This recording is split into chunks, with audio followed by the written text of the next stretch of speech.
But there's all kinds of plans for all kinds of activities. If you're a football fan like me, when the players get together in a huddle before a play is run, when the play is announced to the other guys in the huddle, and essentially what they're doing is they're saying, this is the plan for this play. We're going to run this play, and this is hoping for success. I mean, that's on a small scale, sort of. I was thinking, I'm a kind of a World War II history buff. The Normandy invasion, commonly referred to as D-Day. The planning for that one day, for that invasion of Europe, occupied many thousands of hours of planning on the part of all of the military minds, and it all had to be drawn together eventually by one person, General Eisenhower, and for the undertaking of liberating the continent of Europe. On a much smaller scale, we all make plans. Maybe you have plans for lunch today, something of that nature. 42 years ago, when Barbara and I got married, we had a plan that we were going to get married on this certain day, and there was going to be a reception. And, you know, you can't expect things to go well if you don't have a plan. We have sayings about plan. Usually in these kind of things you see up on the wall at a business, these inspirational sayings. I'm sure you've all heard this one. If you fail to plan, you plan to fail. Very trite, but true. I don't know, this is not as well known as that one, but I had a boss who used to say this every day. It was really, and no wonder I remember it.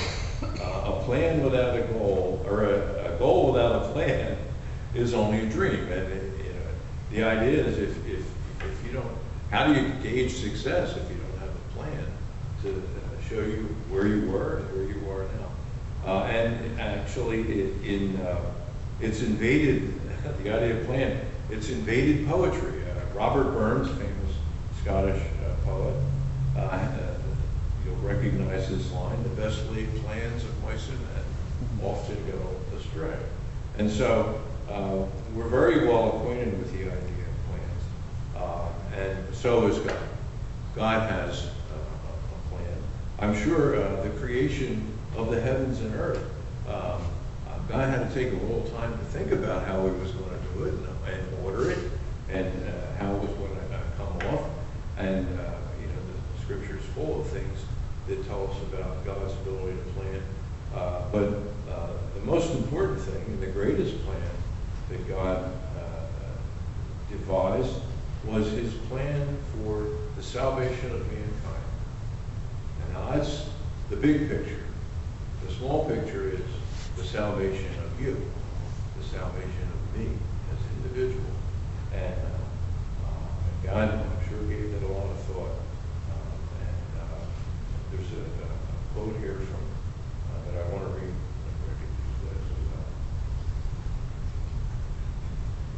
This is from 1 Peter chapter 1.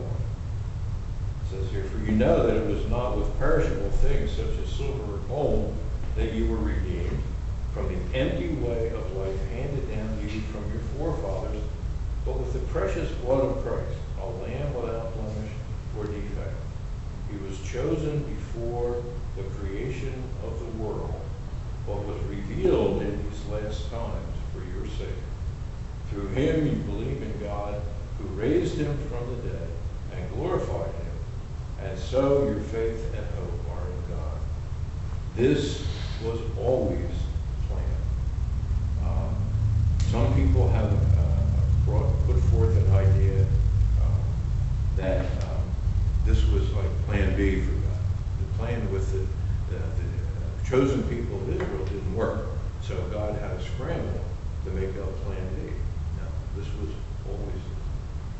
always a plan from eternity past, this was always God's plan, that Jesus would come, that Jesus would be born in a way unlike anyone else, that he would live a perfect life, that he would have a ministry announcing the kingdom of heaven, and then he would lay down his life for us, and then he would be resurrected by God, by his Father. And no one has ever done that. And that's why we need to pay attention to this. And this is the greatest single historical event in all of mankind, is what Jesus Christ did on the cross. And so this is what we celebrate, and this is what we remember this morning as we partake of these elements of the prayer. Father, thank you for